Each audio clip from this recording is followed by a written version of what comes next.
Baik, bismillahirrahmanirrahim. Assalamualaikum warahmatullahi wabarakatuh. Perkenalkan, nama saya Eleni Arianawati dari kelompok 1 Metodologi Studi Islam kelas N.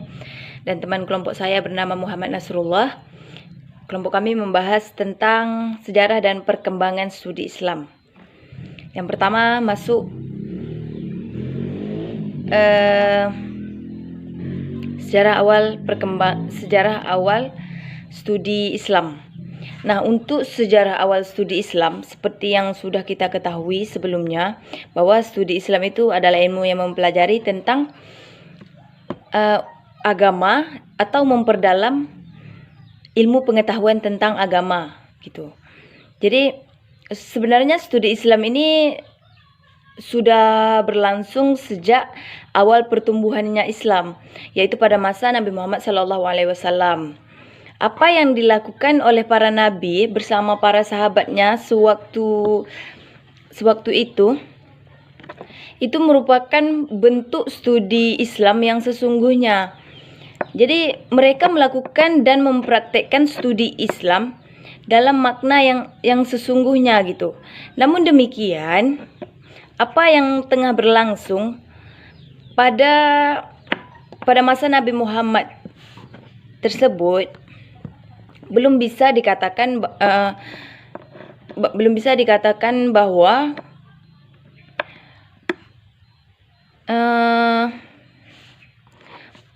studi Islam sebagai sebuah disiplin ilmu yang dilakukan secara sistematis dan terstruktur. Studi Islam sebagai sebuah praktek pada masa Nabi Muhammad SAW itu berlangsung dalam berbagai bentuk. Ya, para sahabat ketika itu, contohnya tuh, ketika para sahabat ketika itu melakukan berbagai kegiatan dalam usahanya untuk memahami ajaran Islam. Ya, jadi ada yang melakukannya dalam bentuk khutbah, dalam bentuk dialog, maupun dalam bentuk forum-forum diskusi gitu kan.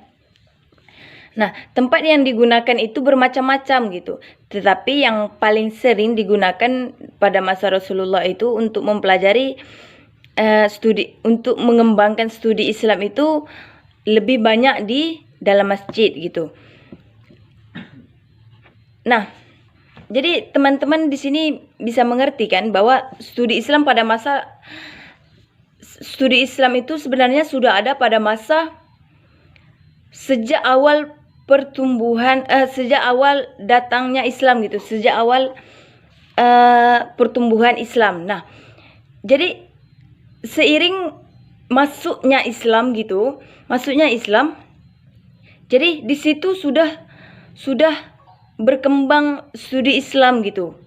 Studi Islam itu kan ilmu yang mempelajari untuk memperdalam ilmu tentang agama Islam gitu kan. Jadi seiring perkembangan Islam itu, studi Islam ini sudah ada gitu. Itulah tadi seperti yang saya sebutkan tadi pada masa zaman Rasulullah gitu kan. Jadi dia itu kan melakukan khutbah tadi kan. Berarti itu namanya sudah perkembangan Islam itu sudah ada gitu. Jadi tentu saja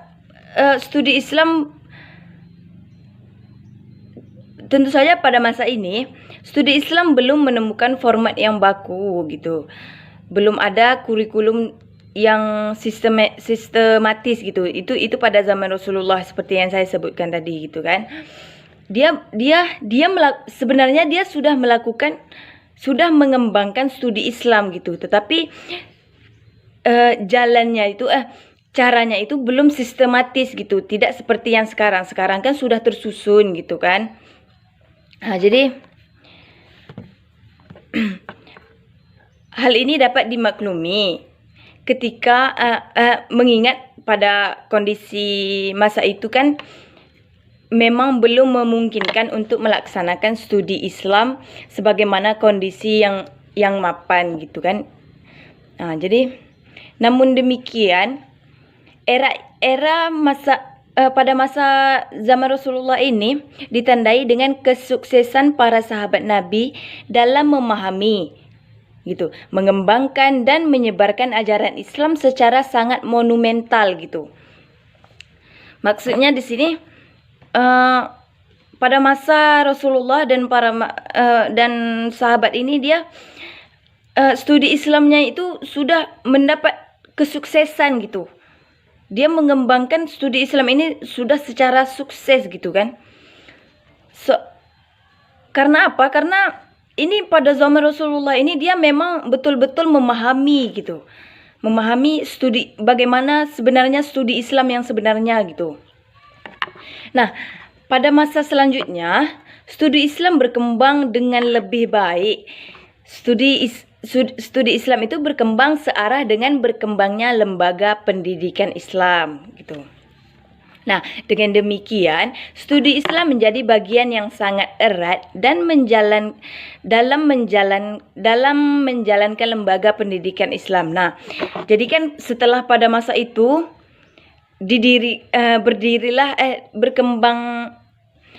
berkembanglah perkembangan lembaga pendidikan Islam. Nah, dari situ pendidikan Islam mulai lebih berkembang lagi, gitu. Jadi dengan adanya lembaga pendidikan Islam ini tadi, jadi kan tadi kan pada masa Rasulullah dan para sahabatnya tadi itu studi Islam itu kan sudah berkembang. Nah, setelah adanya lembaga ini tadi dia semakin lagi berkembang, gitu. Jadi setelah ada lembaga pendidikan Islam ini dia semakin berkembang, gitu kan. Jadi sebagaimana dicatat oleh Azra, ditinjau dari sisi kelembagaan, studi Islam mengalami perkembangan sorongan dan halaqah di rumah-rumah para alim yang sifatnya individual ke sistem kutab, gitu. Kemudian berkembang lagi ke masjid dan masjid khan, gitu, itu pada masanya ya. Dan kemudian berlanjut ke sistem madrasah. Jadi semakin lama gitu kan. Pertama kan berdirinya lembaga pendidikan Islam. Yang kedua seperti yang dicatat oleh Azra ini tadi kan, perkembangan itu berkembang melalui lagi dalam sorongan dan halaqah ini tadi. Jadi kemudian lagi berkembang di rumah-rumah para alim, gitu kan, yang bersifat individual, gitu kan. Nah, setelah itu berkembang lagi ke masjid-masjid dan ke masjid-masjid, kemudian berlanjut ke sistem madrasah, yaitu madrasah itu mungkin saya rasa pada masa Rasulullah itu sama juga seperti madrasah di tempat kita, gitu kan. Jadi itu seperti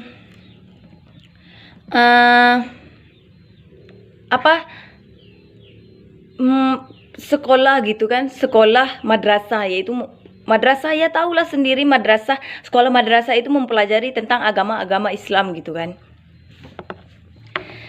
Jadi dari tingkatan di masjid ini, sebagian murid kemudian melanjutkan studi ke jenjang yang lebih tinggi. Nah, tadi kan sudah di madrasah tuh. Jadi murid-murid ini tadi dia berkembang lagi ke jenjang yang lebih tinggi, yaitu ke madrasah. Madrasah dalam pengertian ini tidak sebagaimana madrasah yang kita pahami dalam konteks Indonesia. Sebab pengertian madrasah di sini adalah pendidikan yang tingkat tinggi, gitu kan. Jadi namun penyebutan madrasah ini ternyata belum menjadi kesepakatan mutlak para sejarawan, gitu kan. Sebenarnya madrasah pada masa Rasulullah ini, madrasah ini sudah bukan pendidikan yang rendah lagi, gitu, tetapi madrasah ini sudah artinya madrasah ini sudah di pendidikan yang tinggi, gitu. Nah, jadi Sebab ada pada masa itu sebab ada juga menyebut bahawa lembaga pendidikan tinggi Islam ini dengan Al-Jami'ah, ya. Nama ini diambil dari jami' iaitu tempat berkumpulnya orang banyak. Nah, aspek penting studi Islam yang tidak bisa diabaikan dalam masa keemasan Islam adalah perpustakaan. Perpustakaan dengan segala jenisnya dikenal dengan beberapa nama, yaitu dar, rumah, artinya rumah, dan bai itu rumah juga, dan khizanah itu artinya gudang, yang digabungkan dengan kata al-ilm yaitu pengetahuan, al-hikmah kebijaksanaan, dan al-kutub yaitu buku. Itu perpustakaan yang ada pada masa Rasulullah. Pada masa itu perpustakaan memiliki fungsi ruang diskusi, gitu. Perpustakaan pada awalnya dibangun sebagai bagian dari lembaga wakaf, ya. Lembaga wakaf pertama adalah Madrasah Abu Hanifah dan Madrasah Nizamiyah di Baghdad. Nah, perpustakaan di madrasah ini dulunya bernama Dar Al-Kutub, yaitu rumah buku. Jadi, namun selanjutnya disebut dengan Khizanah Al-Kutub, yaitu gudang buku. Nah, lalu perpustakaan Nizamiyah yang disebut Dar Al-Kutub ini menggantikan perpustakaan pribadi sejarawan, sastrawan bin Hilal bin Al-Sabi, gitu ya, yang dibangun pada tahun 452 Hijriah atau 1060 Masehi, yang juga bernama Dar Al-Kutub. Nah, perpustakaan ini dibangun untuk menggantikan perpustakaan pribadi Sabur bin Ardashir yang dibangun pada tahun 381 Masehi atau 381 Hijriah atau sama dengan 991 Masehi. Nah, pengajaran adab di Madrasah Hukum Nizamiyah Baghdad dilaksanakan di perpustakaan. Nah, jadi artinya pada masa Rasulullah itu perpustakaan itu memang dijadikan sebagai tempat untuk belajar atau untuk memperdalam ilmu. Mungkin berbeda ya dengan zaman kita sekarang. Tempat perpustakaan itu mungkin 2% dari 10% itu 8% dari 2% dari 10% itu lebih banyak santai-santai di perpustakaan, lebih banyak bermain, lebih banyak foto-foto mungkin ya. Dia cuma duduk-duduk aja, tidak membaca, atau lebih arti lainnya perpustakaan itu agak tempat santuy lah gitu anak sekarang gitu kan. Nah, jadi kalau berbeda dengan pada masa Rasulullah, jadi pada masa ini perpustakaan itu memang dijadikan tempat belajar atau tempat dilaksanakannya pengajaran gitu. Nah, disinilah para ahli nahwu dan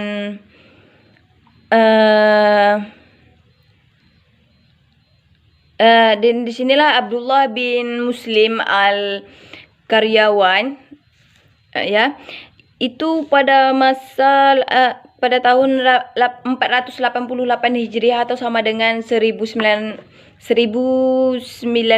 Masehi mengajar adab gitu kan. Kemudian dialah yang pertama mengajar di perpustakaan pada masa itu ya.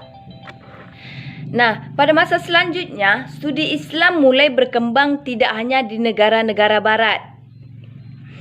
Berkembangnya studi Islam di negara barat ditandai oleh salah satunya penyalinan manuskrip-manuskrip ke dalam bahasa Latin sejak abad ke-13 Masehi hingga bangkitnya zaman kebangunan, yaitu atau disebut dengan Renaissance gitu ya, Eropah pada abad ke-14. Nah, kegiatan penyalinan manuskrip ini berawal dari restu King Friedrich dari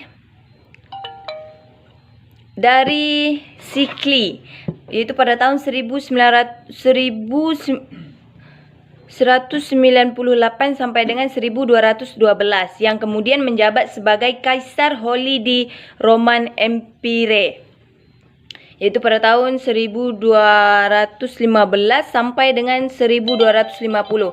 Nah, walaupun memperoleh tantangan dari Paus di Vatikan, kegiatan ini tetap berlangsung. Dalam berkembangnya kemudian terbangun sebagai perguruan tinggi di semenanjung Italia. Nah, implikasi dan berbagai tempat lainnya ya. Implikasi dari kegiatan penyalinan naskah ini adalah terbukanya perkembangan cabang-cabang ilmiah di barat ya. Kondisi ini makin berkembang pesat karena pengaruh aliran empiris yang dikembangkan oleh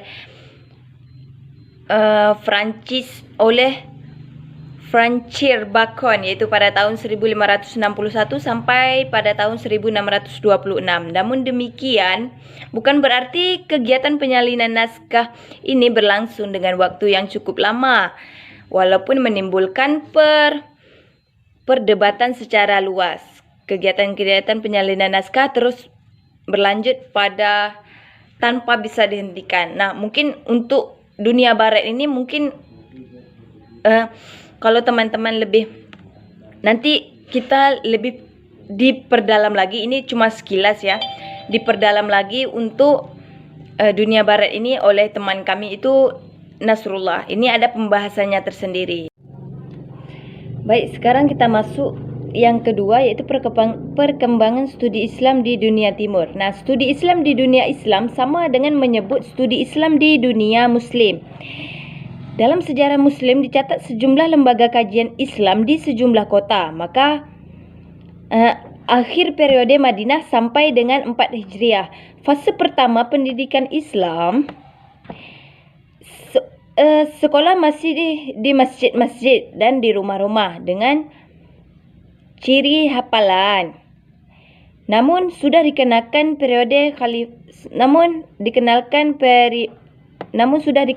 logika. Nah, selama abad ke-5 Hijriah, selama periode Khalifah Abbasiyah, sekolah-sekolah didirikan di kota-kota dan mulai menempati gedung-gedung besar dan mulai bergeser dari mata kuliah yang bersifat spiritual ke mata kuliah yang bersifat intelektual, ilmu alam dan ilmu sosial ya. Jadi agak sedikit lebih ke ilmu alam dan ilmu sosialnya gitu. Nah, berdirinya sistem madrasah justru menjadi titik balik kejayaan, sebab madrasah dibiayai dan diprakarsai negara. Kemudian madrasah menjadi alat penguasa untuk mempertahankan doktrin-doktrin terutama oleh kajian Fatimah di Kairo. Ya. Nah, pengaruh Al-Ghazali disebut sebagai awal terjadi pemisahan ilmu agama dengan ilmu umum. Ada beberapa kota yang menjadi pusat kajian Islam di zamannya, yakni Nisyapur, Baghdad, Kairo dan Damaskus dan Yerusalem. Nah, itu ya. Lalu ada 4 perguruan tinggi tertua di dunia Muslim, yaitu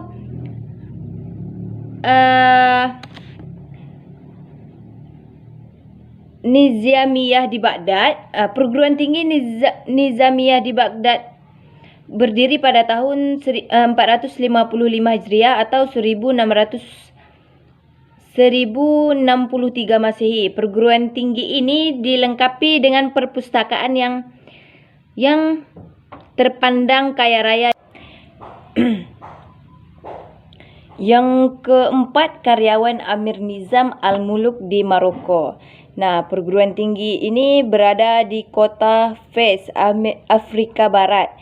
yang dibangun pada tahun 859 Masehi oleh putri seorang saudagar hartawan di kota Fez tersebut. Nah, mungkin itu saja untuk pembahasan A dan B-nya. Selanjutnya akan dijelaskan oleh teman kami Muhammad Nasrullah.